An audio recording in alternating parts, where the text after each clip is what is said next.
Hi, I'm Daniel Andrews. I'm owner and creator of Andrewsfootball.com, and unfortunately I dropped the 4-3 on Thursday night, and I'm 15-12 for the year. That's a winning percentage of 55.55555, and that's not nearly good enough, but I'm hoping to improve to 16-12 after this weekend. I still have one more game to go, but I'm going to offer my expert analysis on the remaining 12 games in this video. Now, before I go into that, I want to talk a little bit about Thursday night. The Jets, who won the game, ended up going 4-5 for the year as of right now. The over-under for the Jets at the beginning of the year was 3.5, so 4 is greater than 3.5. So if you bet the over for the Jets this year, you won. And who would have thought that the Jets in November are a wild card team? But it's true. The Jets and the Bills are both wild card contenders. Todd Bowles and Sean McDermott both deserve strong consideration for Coach of the Year, and both these teams are going in the right direction. Both these teams have a lot of draft capital. Both these teams have young quarterback. With the Bills, I'm not really sure what they're planning on doing with Tyrod Taylor, but if they do keep him, he's a young quarterback. Now, McCown's not a young quarterback, but remember, Christian Hackenberg is there, and some people thought he was going to start. They went with McCown, and he's having a fantastic year. But that's enough about my incorrect prediction. Let's talk about the games I'm going to get right. First game, Denver at Philadelphia. The line was 7.5. Now it's 7, and over/under dropped two full points. It was 43.5. Now it's 41.5. And now Emmanuel Sanders is listed as questionable, but I think he's going to play. And the Broncos made a change at quarterback. They're going with Brock Osweiler. And I think this is a brilliant move. Now, when he came back to Denver, for which is basically NFL minimum wage, a lot of people thought that John Elway was nuts. A lot of people didn't like the move. I thought it was brilliant. The Browns are paying him $16 million, and all he's doing is he's not even on the team. He would probably be an improvement to what they have, but they wanted to go in a different direction. I don't blame them. But this is the quarterback that John Elway wanted to replace Peyton Manning all along, and now they got him for almost nothing. Plus, they also have Chad Kelly, who may have more talent than both Simeon and Osweiler. He's waiting in the wings for next year. He may be their starter in 2018. All Osweiler needs to do is play average football. He doesn't need to do anything spectacular because this defense is better than Philly's defense. I actually could see Denver winning this game because Jason Peters, the star left tackle for Philly, he's out for the year. So now you got a backup going against Von Miller. I wouldn't bet on Denver winning this game, but I would bet them to cover 7. So I watched Denver. I think they're going to cover 7.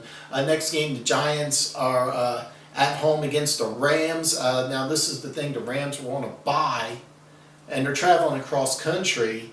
The line jumped from 3.5 to 4. I like the Giants to cover. I think it's going to be a close game. I think this could be a situation where the Giants will start to get hot around now.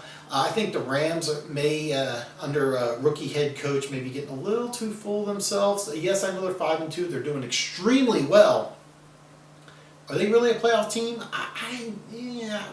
We'll see after this week. But I think the Giants cover 4. Next game's Tampa Bay at the Saints. Tampa Bay is a 7-point dog. I'm going to pick Tampa Bay. Yes, I know they've lost 4 in a row. I know Winston's in bad shape, but I think sooner or later they're going to get things turned around and make a wild card push. The Saints are playing fantastic.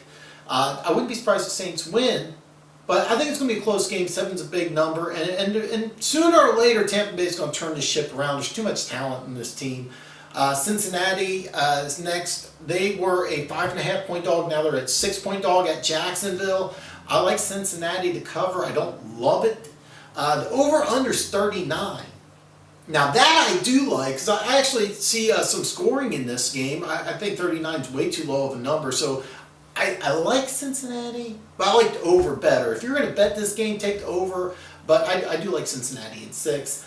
Next game, Indianapolis, and I'm shocked about this, by the way. Indianapolis is a 7-point dog at Houston. This is after Deshaun Watson tore his ACL. He's going to be out for the year. The line's still 7. So Brissett, who's looking better and better, is going against a guy who got benched, and he looked horrible. It'll be interesting. This is going to be a fun game to watch. I don't think either one of these teams are going to go anywhere, but it's going to be a fun game to watch. I like the Colts in 7. Next, I got Tennessee Titans are traveling to Baltimore. They're a 3.5-point favorite. This is a tough one. Yes, for those of you who have been watching, you know I've been picking the Titans quite a bit, and I did think that they were going to go ahead and cover 9, make the playoffs, and win that division. They're not playing that way now, but they're off of a bye. So, I'm going to take the Titans here. This game, I'm going to throw a kind of a curveball. San Francisco's at home against Arizona. They're 2.5-point dog. I think San Francisco wins this game. Just flat out, first win of the year. Next, Seattle, 7.5-point favorite. Washington comes there. I don't like this game at all. I had to pick. I'd pick Seattle, but 7.5 is a big number. But I would avoid this game. But I'd say I'd make a prediction. So Seattle and 7.5. Next game, Oakland's a 3-point favorite at Miami. I like Oakland, kind of. But the over-under is 44. I really like the over on this one. I know 44 is not a low number, but I think there's going to be some scoring in this game. I would probably take Oakland, and I'd probably take the over, but I'm not super fond of this game. Next game, and this is Monday Night Football. The Oakland-Miami game Sunday night. I'm really going to enjoy watching that one. And then Monday night's Detroit at Green Bay. They opened up as a 2.5-point favorite. They dropped down to 2. I like Detroit. I think Hundley's going to have a decent game, but Detroit has a good defense. The thing that I really liked over-under is 43.5. I really liked over. I think there's going to be some scoring in this game, even though I think both teams have good defenses. I see some scoring going on. So I'd probably take Detroit, and I'd probably take the over. Take the 2 points and then take the over. Now I'm going to touch base on the last game. I'm going to go over this a third time. Oh, you noticed I'm wearing the Justin Houston jersey. It's officially, I'm making this video very late Friday night, Saturday morning. Technically, it's Red Friday if you live in the Kansas City area. Some updates on the Chiefs-Cowboys game. Ezekiel Elliott's now going to play. This thing's a complete disaster. I've talked to a few Cowboys fans, and I'm just going to offer my honest and sincere opinion here.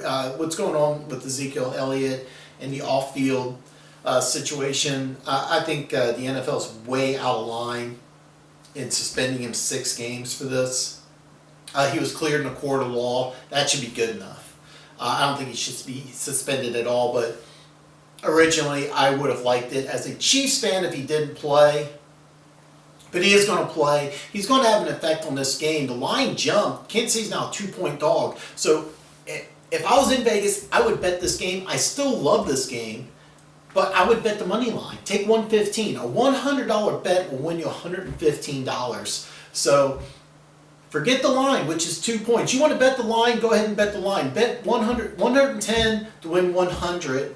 Or you can bet 100 to win 115. So I would bet 100 to win 115. Kansas City's going to win this game. So take that to the bank, even with Ezekiel Elliott playing. So for you Cowboys fans, I'm sorry to upset you, but the Chiefs are going to win, and I'm going to end up being 17-12.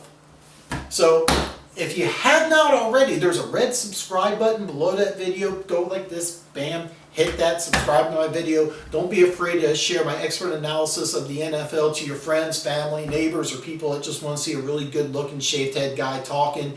And you can always follow me on www.andrewsfootball.com. And, of course, the YouTube channel is Andrews Football.